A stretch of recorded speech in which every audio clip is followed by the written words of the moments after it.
welcome to another edition of the Sustainable Scoop. I wanted to report on the state of recycling in Arlington, Virginia. I'll start with the question on many people's mind: why is glass no longer recyclable? I just have to say, glass is indeed recyclable. The first thing you should do is recognize that people who are talking, not you personally, but people who are putting out that zero waste includes incineration are just crazy. Recycling is as they would say in the old Soviet Union, what's it called? The bedrock of the foundation of sustainability. And if you have an incinerator, you're destroying material. And in fact, your decision to shut down glass is really an insult to 40, 50 years of grassroots recycling. And what it's going to do is going to pollute more, because when that glass goes into the incinerator, it slags.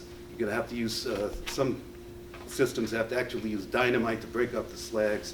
Glass in an incinerator is called a heat sink. It sucks energy out of the incinerator, and it causes shutdowns and mechanical failures, etc. And considering that your incinerator is at least 30 years old, it could be longer than that, that should be phased out. It should be a top priority if you're worried about breathing air.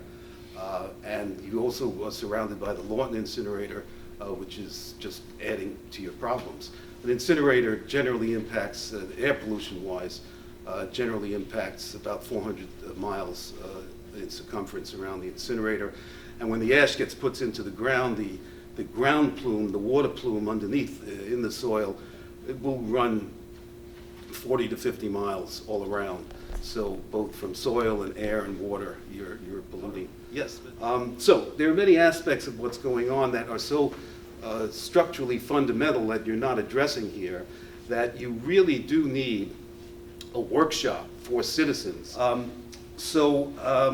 Okay, what you need, the other thing that I have no information on in terms of the numbers, I know what you're doing. You have single stream collection. It's the most inefficient, and and I have to assume that your processor is a lousy processor. I don't know who it is, whether it's government or private sector, because if they're not getting glass out, they're not processing recyclables correctly.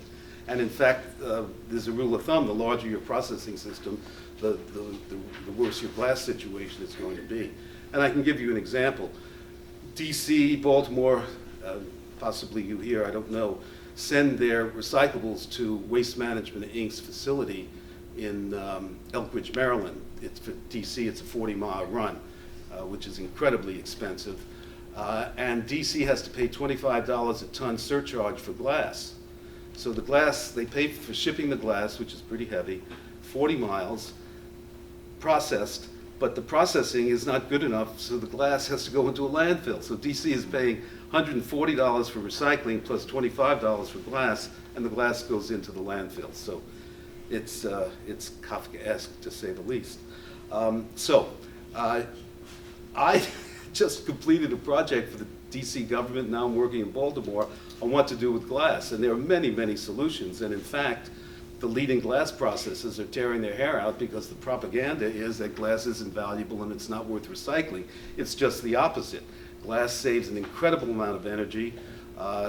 Glass processing companies cannot get enough glass because they feed 4 different industries. They feed the bottle industry, they feed the sandblast industry, they feed the glass insulation, and the construction industry. And these companies, the largest glass processors in the country, are coming to DC and Baltimore and making them deals. The deal for one of those cities is to reduce their cost to less than $20 a ton to get rid of glass. Now, paying to get rid of glass, you think that's silly, but if you put glass in your incinerator or in your landfill, you're going to pay 2 or 3 times that much. And I would call these companies in and sit down and ask them what they offered DC and Baltimore. And why not do the same thing here? You also have a glass processing facility in Fairfax, which processes glass. It's a minimum processing, but it's producing good materials for the construction industry. You guys are going to be in the middle of tons and tons of construction, given what you're being inundated with. And that glass is extremely valuable, and it's a local homegrown product. Glass is infinitely recyclable. The more you keep on rubbing it, you get sand. You don't need China to recycle it. It's too expensive to move. Same thing with compost. So if you focus on your composting and your glass, right there you're going to get 50% of your waste stream. I don't think you have to worry about paper. There are 17 paper mills being built in the country right now, all throughout the Southeast and the Midwest. There's more investment in paper recycling, plastic recycling, and electronic scrap recycling now than in the last 20 years, all because of China. China is a blessing. They're ending the system that stopped recycling in the United States. If you look at the statistics, when the grassroots movement started, recycling started going like this, and it topped off at about 33, 34%, and it's been stagnant for a decade, mainly because of big waste. Big waste could not deal with the increase in recycling because they're losing a fortune. They make 60 to 70% of their profit on landfill. They make nothing on recycling. They had to recycle because people like you changed the laws over the last 40 years and required recycling. One other thing, again, I don't know who's processing your material. You can process single stream material correctly if it's the right size, 300 to 400 tons per day. If you go to 1,000 tons per day, you're lost. Three cities, Twin Cities, Minneapolis, St. Paul, and Boulder, have single stream systems that are recovering glass. DC will have one in about a month. There's a processing plant opening up in Prince George's County within a mile from the district that will be able to recover glass. So if you're not recycling glass, you have the wrong processor. Baltimore, there's a new company being formed in Baltimore just for glass. As I said before, the industry is running around trying to sign up cities to get glass, and there's a strategy for it. There are two forms of glass. Comes from the commercial waste stream, bars and restaurants, and of course from households. So one strategy would be to give an exclusive contract to one company to pick up glass from every restaurant and bar. I assume it's commercial establishments are mandated to recycle in the county. If not, you have to get that passed. And by giving a company exclusive rights to get the commercial glass where they can make money, they would be obligated to set up systems for residential, both drop-up and collection. And the biggest glass company in the country is already doing this in Houston and other places. So my suggestion to you is you cannot be satisfied. You have to protect yourself with these laws and strategies. If you can't get single stream done right, go back to dual stream. It's cheaper anyway. And there are big corporate funds that you can apply to pay for that transition. So you need someone to come in and do a report. I'm not advertising for myself. I'm busy enough, but I can give you the list of excellent grassroots consultants like Jim here on C&D, Rick Anthony and Gary Liss and Ruth Abbey. Brenda Platt does work for the Institute. She's our compost person. And you need distributed composting, backyard, community, and then citywide. But your citywide facilities should not be more than 300 tons per day, because after that, compost processing just breaks down. You probably need 2 300-ton facilities in your county. Again, I have not gone through the numbers. I did go through your solid waste management plan. There were so many inconsistencies, I just didn't have time to dig into it, and I won't because I'm not working here. But you need to get someone to show you how to protect yourself, because at this point you're at the mercy of the DE, whatever they call it here, your solid waste management system, which is in love with the incinerator, and you've got to break up that affair. Regionally, what are the regionally? Composting has to be done. You don't need regional composting. You don't need regional glass. What you do need regional material, regional cooperation is on an industrial park. You need an industrial park exclusively for recycling, composting, and reuse companies. I haven't talked about reuse, but reuse is the most important thing you could do if you want to create jobs. You can create jobs that keep people out of jail. It trains people, gives them decent pay. It gives them social social services, and you could reduce recidivism from the national average of 75% to 25%. And you just calculate the cost of one person not going back to jail, not committing crimes, which the government doesn't pay for, we pay for when we get robbed or someone hits us over the head, etc. So the reason to do this is not for the environment, although it certainly is good for the environment, it's for your social.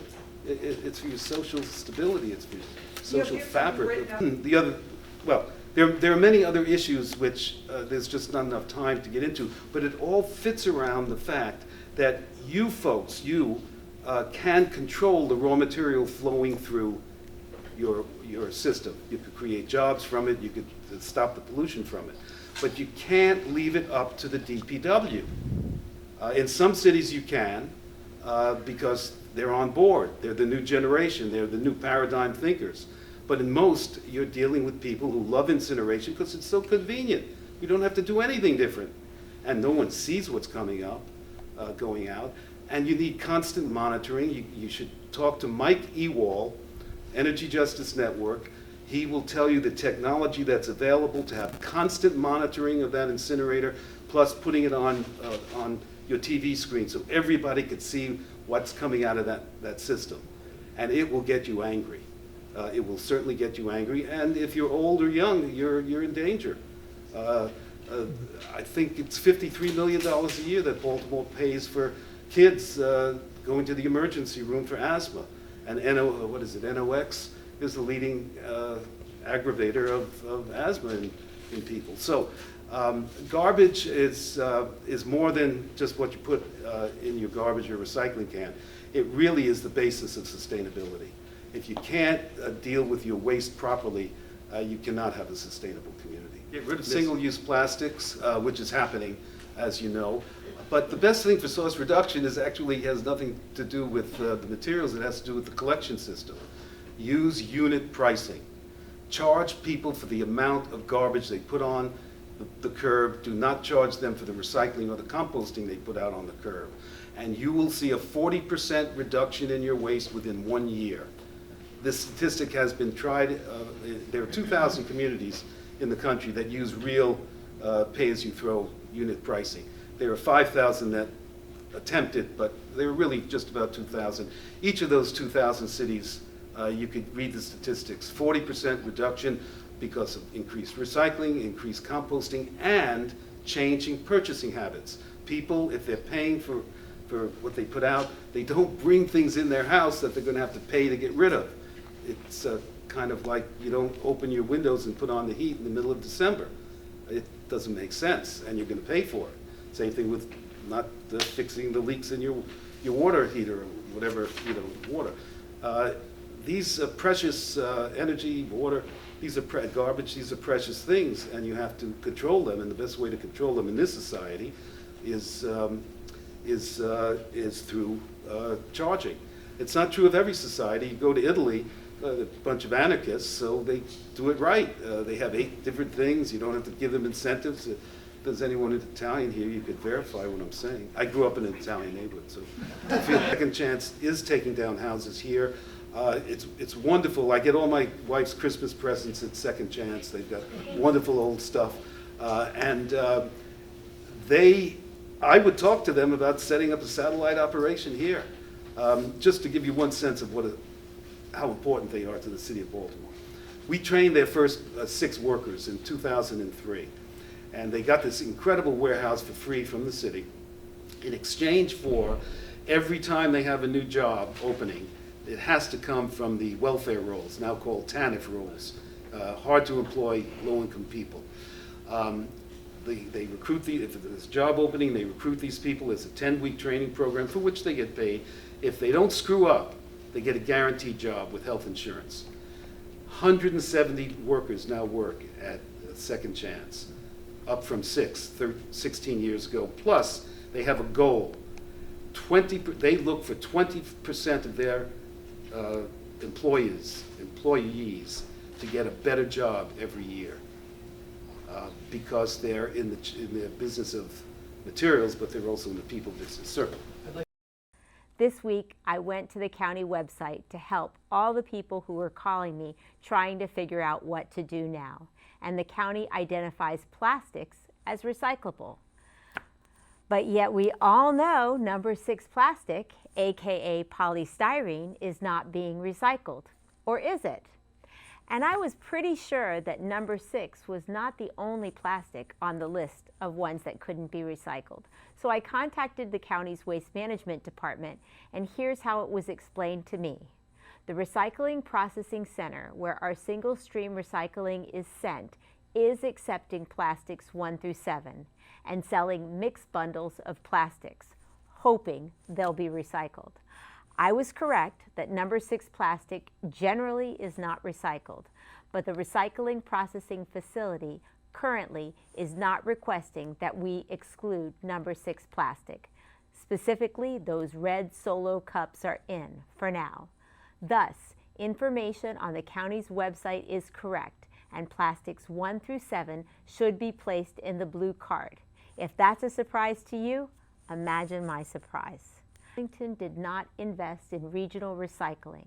Therefore, glass and many other items like plastics are ultimately being sent to landfill due to the lack of regional markets. Our single stream system, as it turns out, is not all it's cracked up to be. Check online for glass drop-off sites. I'm told some communities here in Arlington are even trying to organize their own neighborhood drop-offs. Of course, no alternative is going to be ideal under the current market circumstances, which underscores the need for a bottle deposit program. Such a program would ensure, at the very least, that glass and plastic beverage containers are collected separately from other recyclables and thus likely to be recycled. But if you put it in the trash, it will be incinerated and the soot will then be taken to landfill. Seems like an extra trip to me. While DC just launched Sustainability Goals 2.0, it seems Arlington is walking back from shared commitments of zero waste and are going in the wrong direction. We need to develop a circular economy. Government should be guiding businesses educating citizens, and schools, all schools, should be composting. Together, we need to educate ourselves on what investments need to be made to support sustainable resource management.